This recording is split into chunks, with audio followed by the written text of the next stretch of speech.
brought to you by candidatetalent.com. My name is Fran Cousins and I'm a business psychologist with specialist expertise in designing psychometric tests for graduate and early career recruitment.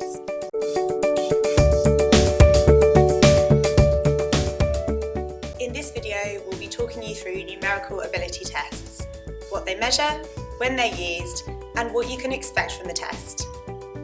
This video should help you to feel well informed about what to expect when taking numerical ability tests, but make sure you've also watched our Introduction to Psychometric Testing video to learn more about the best approaches to take for these sorts of tests and how employers typically score them.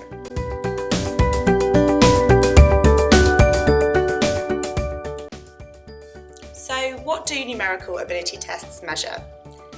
They look at the test taker's ability to work with numbers and use appropriate mathematics in different situations. In addition to this, they also look at your potential to not only apply the knowledge you already have, but to acquire and use skills in the future as well. This is a test of maximum ability, so the very best you can do, rather than a test of your typical ability, which is more about your day-to-day average performance. Note that this is different to a skills test, as those only assess your current level of ability in a certain area. So for example, a skills test might look at your programming language ability in Java. Numerical ability tests are designed to assess your aptitude for applying and interpreting mathematical concepts, rather than just assessing your skills at a fixed point in time. For this reason, they're sometimes also referred to as numerical reasoning tests, but this means the same thing. Numerical ability tests are really relevant where the job you're applying to requires you to understand relevant data in tables and charts, quickly and accurately use basic mathematical concepts to analyse data, and draw appropriate conclusions based on these analyses. When used appropriately, i.e. for jobs where these skills are really necessary, numerical ability tests have been shown to be really good predictors of future job performance. In other words, if you do well on the test, you're likely to do well in the job. These tests can be set at a range of difficulty levels relevant to the job you're applying for. Test providers such as SHL have large banks of test questions for each difficulty level, so even if you take the same test at the same difficulty level multiple times, chances are you'll never see the same question twice.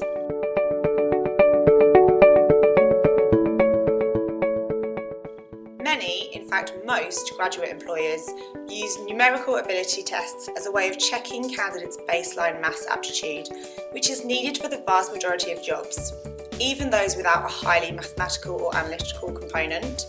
So whether you're applying for a role as an engineer, a business analyst, in finance, in human resources or in sales, be prepared that you're likely going to have to take a numerical ability test at some point during your job hunt.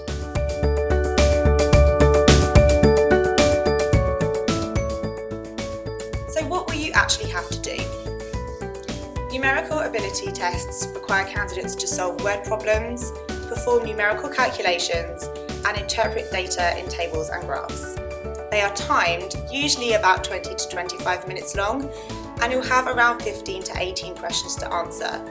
But this can vary between test to test and isn't a hard and fast rule, so make sure you check at the start of the test how long you have and how many questions you need to answer.